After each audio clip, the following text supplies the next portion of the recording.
Welcome to the YouTube channel of Adarsh Navodaya education group. हम लोग पढ़ रहे थे क्लॉज उपवाक्य। हम लोगों ने पढ़ लिया था क्लॉज में काइंड्स पढ़ लिए थे, उनकी डेफिनेशन पढ़ ली थी और मैंने आपको बताया था कि हमारे 10th के कोर्स में केवल सबऑर्डिनेट क्लॉज है। तो मैंने आपको क्लॉज पढ़ा दिए थे, प्रिंसिपल क्लॉज समझा दी थी, कोऑर्डिनेट क्लॉज भी समझा दी थी, सबऑर्डिनेट क्लॉज समझा दी थी। अब इसके बाद देखिए सबऑर्डिनेट, अब इनकी काइंड्स पढ़ लेते हैं। मैंने आपको बता दिया था कि ये क्लॉज वगैरह ये होती, डेफिनेशन बता दी थी। अब इसके बाद हम काइंड्स पढ़ते हैं। प्रिंसिपल क्लॉज कोई पर्टिकुलर क्लॉज नहीं होती, इसलिए उसकी काइंड्स भी नहीं होती। हमारी जो कोऑर्डिनेट क्लॉज है, कोऑर्डिनेट क्लॉज समानपदीय उपवाक्य, समानपदीय उपवाक्य। देखिए मैंने आपको इसकी डेफिनेशन बता दी थी कि वे वाक्य जिनमें दो उपवाक्य होती हैं या दो पार्ट होते हैं, दो फाइनाइट वर्ब होती हैं, और जिनमें एक पार्ट जो कोऑर्डिनेटिंग कंजक्शन से स्टार्ट होता है वो एक कोऑर्डिनेट क्लॉज होती है। मैंने आपको कंजक्शन भी बताई थी, and, as well as, both है, डॉट डॉट एंड, और आपको एज डॉट डॉट एज बताई थी आपको, बट इट, देयरफॉर, सो, और आपको आइदर और नॉट, आइदर नाइदर, आइदर और नाइदर नॉट, ये सब कोऑर्डिनेटिंग कंजक्शन है। इनसे एक कोऑर्डिनेट क्लॉज स्टार्ट होती है। हमें आज पढ़ना है इसकी काइंड्स, प्रकार, काइंड्स। देखिए इसका पहला प्रकार होता है, पहला प्रकार इसका क्यूमुलेटिव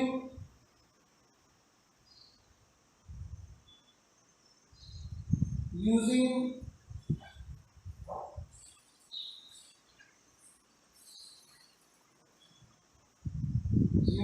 क्यूमुलेटिव कंजक्शंस या स्टार्टिंग विद क्यूमुलेटिव कंजक्शन। वो क्लॉज जो क्यूमुलेटिव कंजक्शन से शुरू होती है, क्यूमुलेटिव कंजक्शन।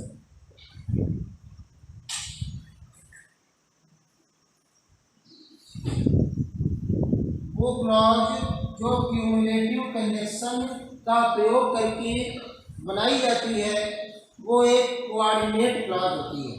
ध्यान दीजिएगा, ये क्लॉज जोड़वाचक या योगवाचक कहलाती है। क्यों? क्योंकि ये जोड़ने का काम करती है, ये एक जैसे। इसमें मैं आपको बता दूं कंजक्शन कौन से होते हैं। एक होता है एंड, एक both, dot dot dot and भी हो सकता है, एज वेल एज हो सकता है, ठीक है, ये इसकी कंजक्शन है। इस तरह की जो क्लॉज होती है ये अपने प्रिंसिपल क्लॉज के बराबर पद वाली होती है। मतलब उसमें कोई खास ऊपर नीचे या कम ज़्यादा का भाव नहीं होता, दोनों बराबर होती हैं। और जो इनकी सबसे बड़ी पहचान है कि लगभग इनके जो सब्जेक्ट, कोई ना कोई एक सब्जेक्ट या फिर वर्ब या फिर कुछ ना कुछ एक भाग बराबर का होता है। देखिए मैं आपको वाक्य बताता हूँ, उसमें आप देखिए कि इसमें कौन सी क्लॉज कोऑर्डिनेट क्लॉज हो सकती है।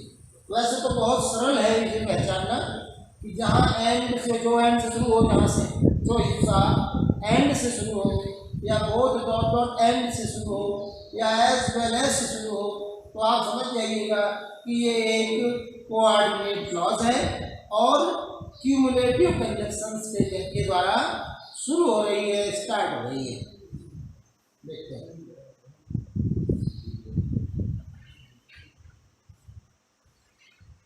Mohan bought the fruits. Mohan bought the fruits and gave them to the poor। देखिए, मोहन ने फल खरीदे और उन्हें गरीबों में बांट दिया, गरीबों को दे दिया। अब आप इस वाक्य को देखेंगे तो बड़ी आसानी से बताए हुए जो कंजक्शन है उनमें से कोई एक कंजक्शन आपको दिखाई दे रहा है, ये रहा, ये एंड वो कंजक्शन है जो मैंने आपको बताया था कि अगर हो तो ये एक क्यूमुलेटिव कंजक्शन है और ये एक कोऑर्डिनेट क्लॉज को स्टार्ट करेगा। तो आपने देखा कि एंड है और यहाँ से एक, अच्छा अब आप क्या करें, यहाँ पर एंड के बाद आप देखिए कि सब्जेक्ट गायब है। क्यों?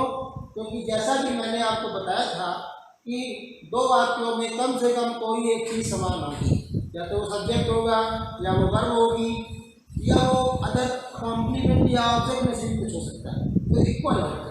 ये इक्वलिटी ही बताती है कि ये दोनों समान पद वाले हैं और जुड़ने के लिए, आपस में जुड़ने के लिए अनुकूल है, आसानी से जोड़े जा सकते हैं। यही अनुकूलता इनमें आपस में जुड़ने के लिए मदद करती है, मददगार होती है और इसीलिए हम इन्हें जोड़वाचक या क्यूमुलेटिव कंजक्शन से स्टार्ट होने वाली क्लॉज बोलते हैं। तो ये आपकी कौन सी क्लॉज है?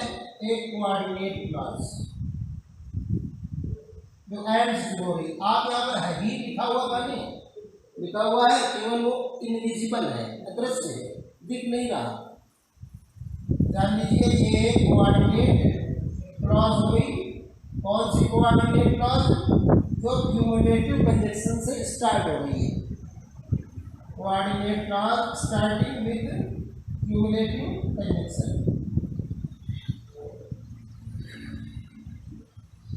एक और लिखें,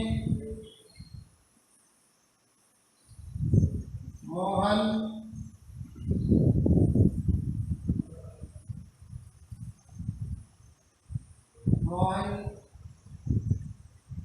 बॉट, अब देखिए इसमें ऊपर यही था, Mohan bought the fruits, Mohan bought the fruits.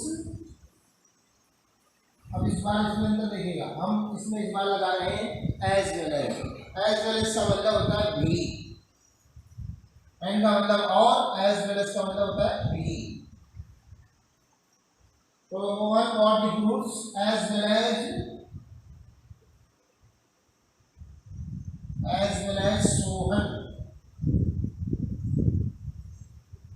Sohan bought the fruits.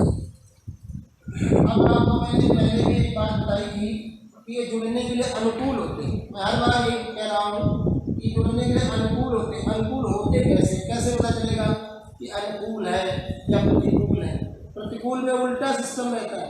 अनुकूल का मतलब है कि मैंने भी आपको पहले ही थोड़ी देर पहले बताया कि इनके सब्जेक्ट इक्वल हो सकते हैं, इनका वर्ब इक्वल हो सकती है, या इनका ऑब्जेक्ट इक्वल हो सकता है, या कोई एक भाग वाक्य का एक हिस्सा पूरा का पूरा एक जैसा हो सकता है, सिमिलर हो सकता है। अब आप इस वाक्य में देखिए, इस वाक्य में केवल सब्जेक्ट अलग अलग है, दोनों वाक्यों का सब्जेक्ट अलग है, मोहन और सोहन, बाकी पूरा का पूरा वाक्य एक ही जैसा है, सेम टू सेम। तो इसका मतलब क्या हुआ कि जुड़ने के लिए अनुकूल है। जब जुड़ने के लिए अनुकूल है तो ये क्यूमुलेटिव कंजक्शन के द्वारा जोड़े जाएंगे और एक कोऑर्डिनेट क्लॉज बनेगी। यहाँ से देखिए एज वेल एज, ये क्यूमुलेटिव कंजक्शन हो गई, सॉरी क्यूमुलेटिव कंजक्शन से शुरू हो गई क्लॉज और कोऑर्डिनेट क्लॉज बन गई। ठीक है, ओके, देखोगे। अब आपको नंबर 2 क्यूमुलेटिव कंजक्शन आप जान लिया, इसमें 4 प्रकार की कंजक्शन से ही बनती है क्लॉज। एक और है नंबर 2 पर, वो है एडवर्सेटिव।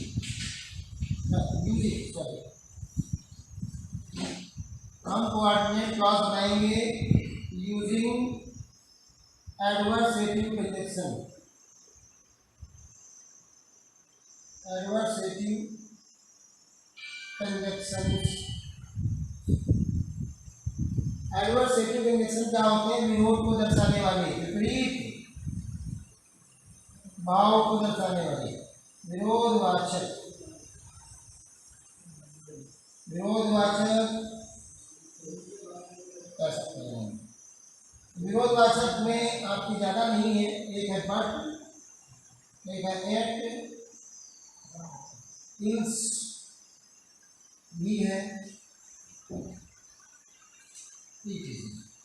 ये दो तीन कंजक्शन ही है जो विरोध को दर्शाते हैं। जैसे आप खूब मेहनत करते हैं फिर भी आपको सफलता नहीं मिलती, तो ये विपरीत भाव है। मेहनत करने के बाद सफलता मिलनी चाहिए, जैसा कि सोचा जाता है, as it is expected. We must get, one must get success if one works hard, even he if he या one doesn't get the success, it means it is a adversary situation condition। ये एक विरोधाभासी स्थिति है।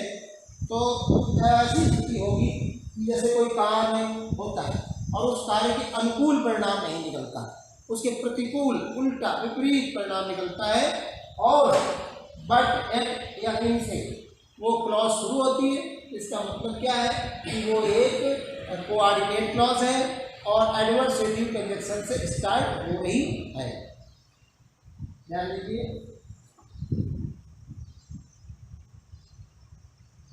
देखिए मैं example लिखता हूँ, आप देखिए। माई elder brother has been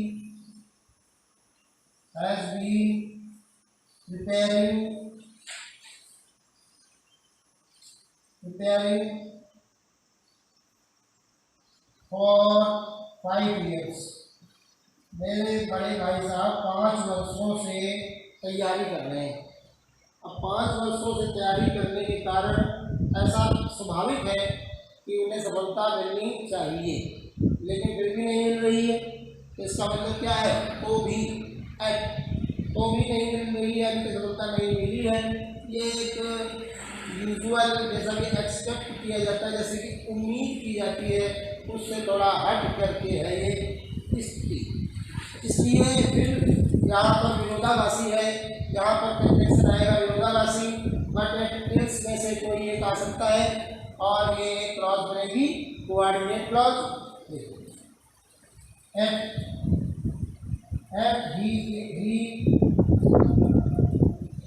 he has not succeed,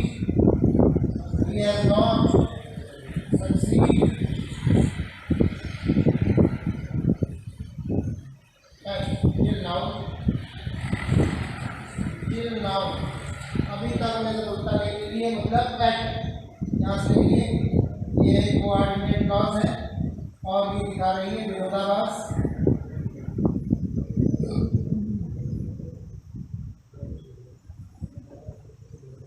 ये कोऑर्डिनेट क्लॉज है। एक और देखिए,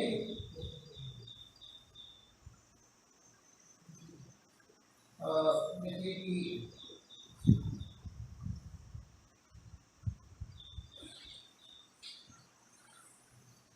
he always drives very carefully, वो हमेशा बहुत सावधानी से गाड़ी चलाता है। very carefully, जैसा कि उम्मीद की जाती है कि कोई दुर्घटना नहीं होनी चाहिए, लेकिन जब उल्टा विरोधाभासी स्थितियाँ उत्पन्न हो तो कोऑर्डिनेट क्लॉज बनती है। ये ऑलवेज, और कोऑर्डिनेट क्लॉज कौन सा वाक्य बनाती है, compound. He always drives very carefully, but he made to an accident.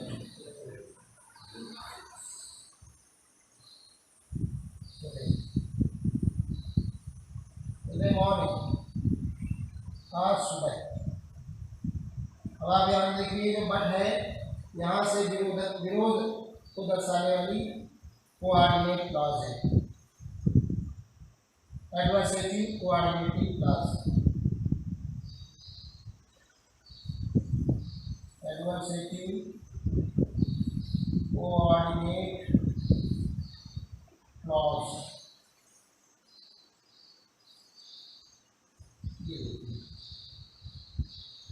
ठीक है, इस तरह से आप दो कोऑर्डिनेट क्लॉज को समझ गए। और इसके आगे तीसरी,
देखिए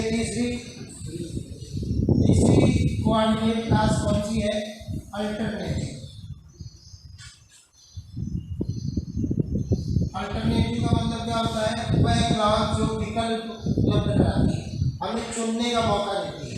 दो या दो से अधिक विकल्पों में से कोई एक विकल्प चयन करने की सुविधा प्रदान करती है, वो होती है अल्टरनेटिव सिचुएशन। अल्टरनेटिव कंडीशन होते हैं। यूजिंग अल्टरनेटिव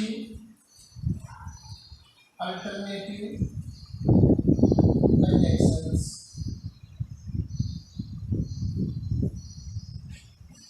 अल्टरनेटिव कंडीशन में देखिए, वह क्लॉज जो alternative condition विकल्पवाचक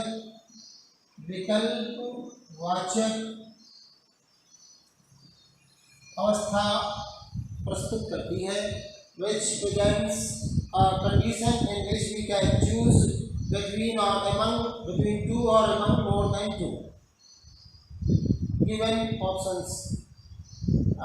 Such clauses start with these conditions. Those are or, nor, either, neither, either or,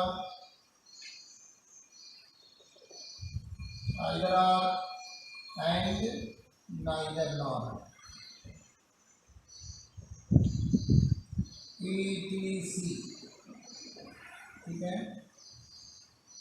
तो देखिए कि अब जो वाक्य लिखे जाएंगे उनमें अगर इन कंजक्शंस में से कोई सा भी कंजक्शन अगर आपको मिलता है, उसी जगह से कोऑर्डिनेट क्लॉज स्टार्ट होगी जो विकल्प को दर्शाएगी, मतलब अल्टरनेटिव कंजक्शन होगा वो, और एक कंपाउंड सेंटेंस को बनाएगी।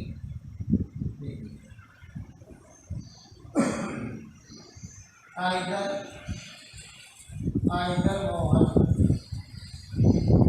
or Sohan has stolen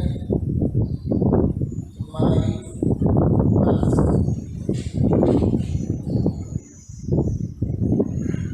ठीक है, ओके।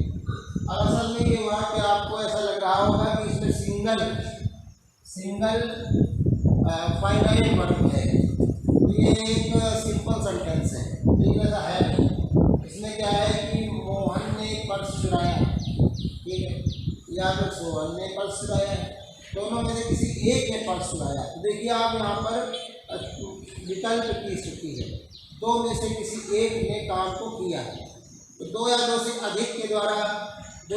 अधिक में से किसी एक के द्वारा जब कोई कार्य का होना पाया जाता है और उसमें कन्फ्यूजन होता है और कोई भी एक हो सकता है, ऐसी स्थितियाँ होती हैं, या नहीं हो सकता है, जब भी ऐसी सिचुएशन होती है तब हमारा ये अल्टरनेटिव कंजक्शन काम करता है और यहाँ से क्लॉज शुरू होती है। तो अब आप देखिए और यहाँ पर क्लॉज कहाँ शुरू हो रही है, और अब आप कहेंगे पूरा तो कंजक्शन आइदर और है, तो लेकिन है आइदर और, लेकिन यहाँ पर हमारा कंजक्शन ये आइदर मान लो और आर मान लो।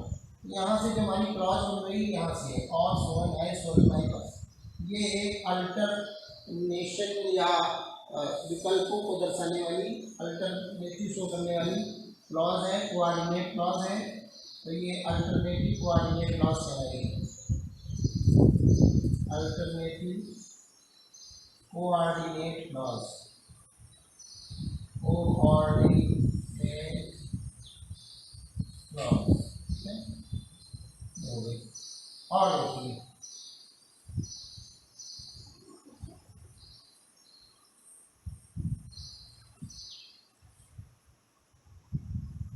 माई ब्रदर,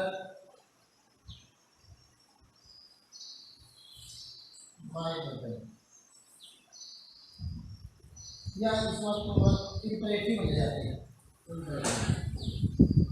इंपरेटिव नहीं, स्टे विद मी मेरे साथ रुको, स्टे विद मी मेरे साथ ठहरो रुको, या फिर तुरंत चले जाओ।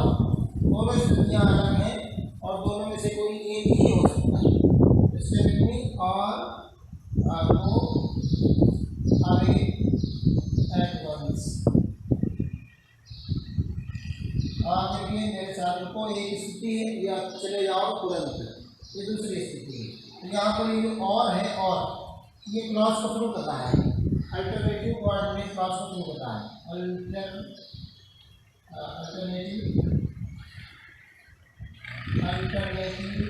कोऑर्डिनेट क्लॉज जो एक कंपाउंड सेंटेंस को बनाएगी। ठीक है, तो इस तरह से आपने देखा, इसके दो उदाहरण देखे और एक लास्ट इसका कोऑर्डिनेट क्लॉज का चौथा और अंतिम देख लीजिए, illative using illative conjunction. Illative क्या होते हैं, ये परिणाम को बताते हैं, इलेटिव कंजक्शंस। देखिए परिणाम, कोई कार्य हुआ किया गया और किसी भी तरह की कोई क्रिया हुई, तो उस क्रिया के होने का क्या परिणाम निकला, क्या प्रतिक्रिया मिली। दुनिया में कोई ना कोई क्रिया होती रहती है और हर क्रिया की एक प्रतिक्रिया होती है, प्रतिक्रिया मतलब उससे एक परिणाम क्या प्राप्त होता है। ठीक है, जैसे वो घर से देर से निकला तो परिणाम क्या निकला, उसका भी ट्रेन छूट गई, वो अपने गंतव्य पर डेस्टिनेशन पर समय से नहीं पहुंच सका, ये इसके परिणाम है। ऐसे भाव दर्शाने वाली जो क्लॉज होती है, दर्शाने वाली जो क्लॉज होती हैं, वो ऐसे कंजक्शन से, इन कंजक्शन से स्टार्ट होती हैं। वो कंजक्शन है सो, देयरफॉर, फॉर भी इस्तेमाल कर देते हैं, लेकिन फॉर एज अ प्रीपोजिशन,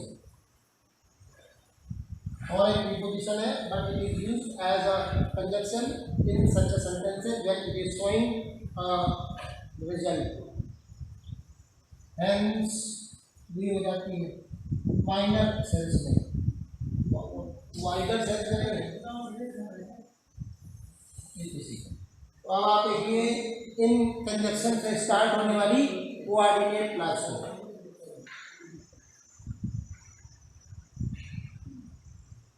देखिए ही टार्गेड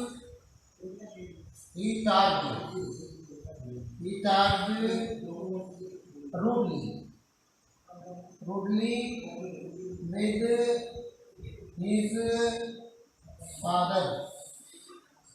सो देखिए उसने अपने पिता से अभद्रता से बात की, तो फिर क्या परिणाम निकलेगा कि दंडित होना या निष्कासित होना या हर एक के द्वारा पसंद न किया जाना, उसे ऐसे परिणाम प्राप्त होंगे जो कि एज यूजुअल है, एज एक्सपेक्टेड है, जैसे कि उम्मीद की जाती होना चाहिए वैसे ही परिणाम प्राप्त होते हैं।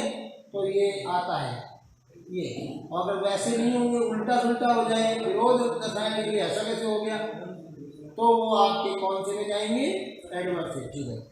ठीक है, it are rudely with his father, so he punished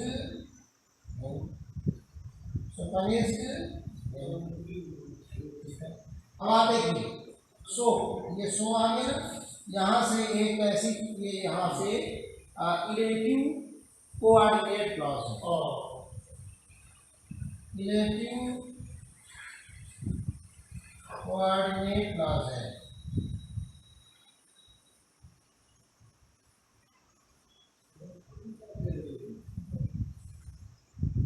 ठीक है, एक और दे दीजिए,